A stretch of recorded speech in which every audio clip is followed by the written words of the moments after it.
Bonjour.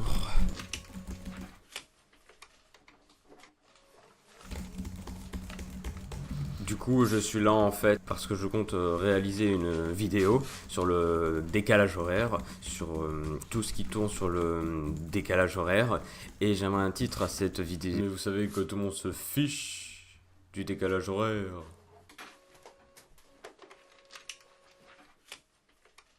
J'ai de l'argent. Laissez-moi réfléchir.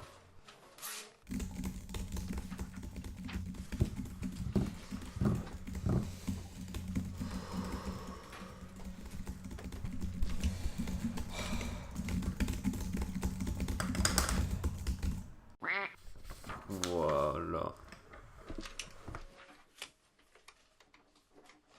Aujourd'hui, je profite de ce titre décalé, n'oublie pas de t'abonner et d'activer la cloche, pour vous parler des différents décalages horaires qui existent à travers les pays et l'heure française. Pourquoi la France ?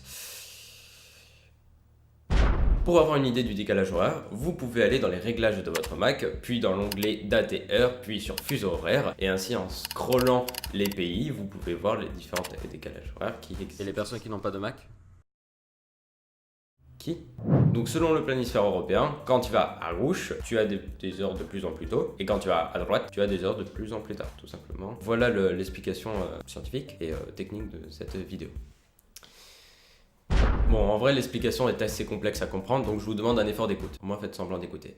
Le décalage horaire est dû aux fuseaux horaires qui correspondent à une idée datant de la fin du 19e siècle. Concrètement, les fuseaux horaires correspondent à des zones de la surface terrestre définies par une heure uniforme. Ok, j'ai perdu la moitié des personnes. Revenez! Depuis le début, chaque lieu se basait sur la position du soleil et à partir de là, définissait leur heure en fonction de l'heure solaire.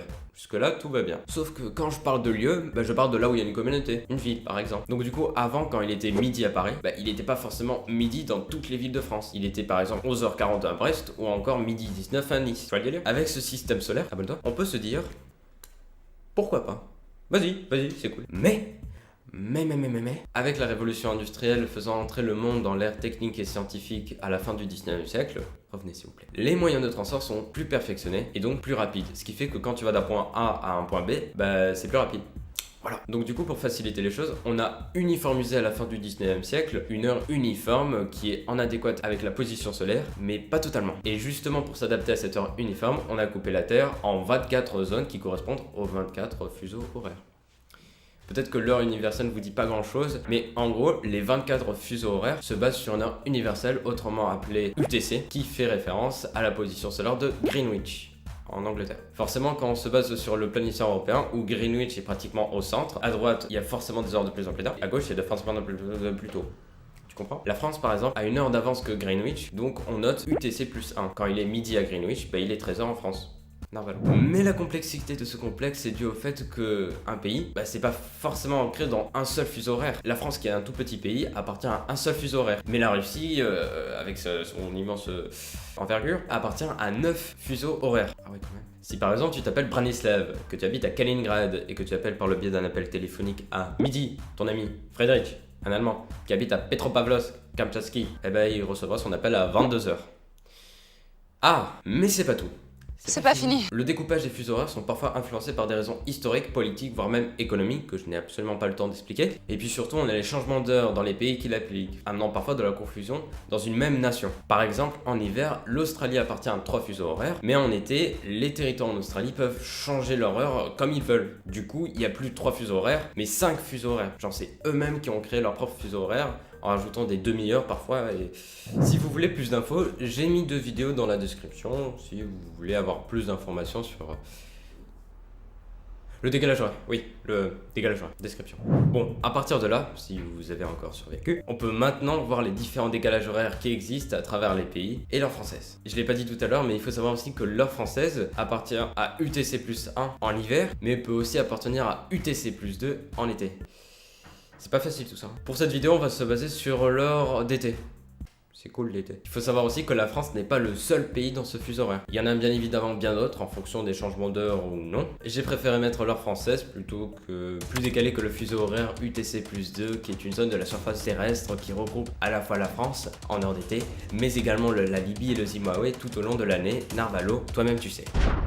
Ok, l'intro de cette vidéo est assez long, mais le sujet va facilement découler, comme de l'eau. Donc pour traiter cette vidéo, on va dire qu'il est midi en France, en heure d'été, donc à UTC+2, un 14 juillet, où tu t'apprêtes à regarder les 12 coups de midi et que tu t'appelles Paul-Antoine, ok? On va se concentrer sur les fuseaux horaires des petits pays et des grandes villes pour discriminer les toutes petites villes, comme par exemple Piura. C'est mignon, Piura.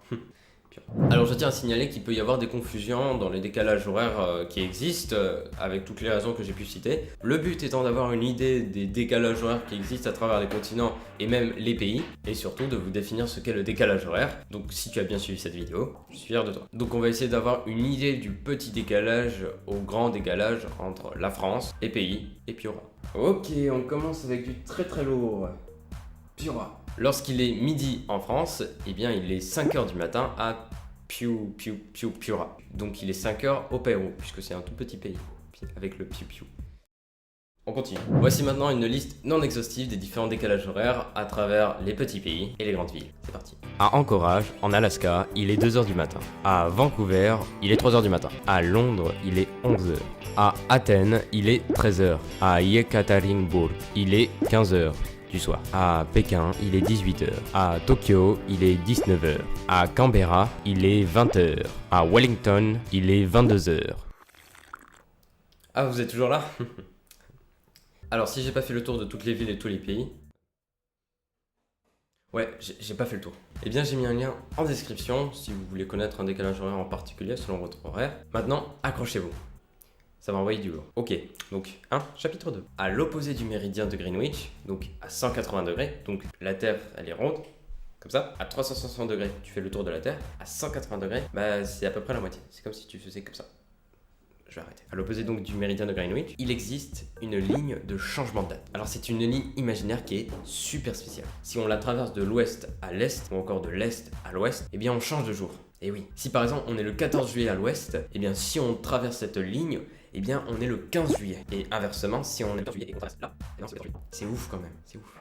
Cette ligne de changement de date est mobile. On peut considérer qu'elle commence à l'opposé du méridien de Greenwich, tout en faisant le tour de la Terre en 24 heures, afin que chaque lieu change de jour.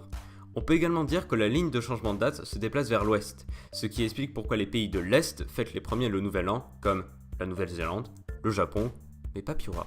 Le plus surprenant dans tout cela, c'est qu'il existe dans le Pacifique 2 îles appelées les îles Diomède, se situant entre la Sibérie orientale et l'Alaska. Le petit appartient aux États-Unis et le gros appartient à la Russie. Comme si la Russie n'était pas déjà aussi gros. Et attention, entre les îles Diomède se trouve... Exact, la ligne de changement de date. Entre ces 2 îles, il n'y a que 3 km de différence, mais 24 heures de décalage horaire. Donc si à un moment donné, le Russe a raté son anniversaire sur son île, il peut recommencer son anniversaire dans l'île américaine. Cela signifie qu'on peut voyager dans le temps. Si on se réfère juste au calendrier.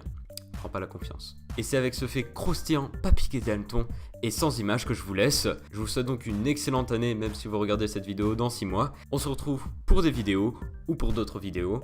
C'était Siak.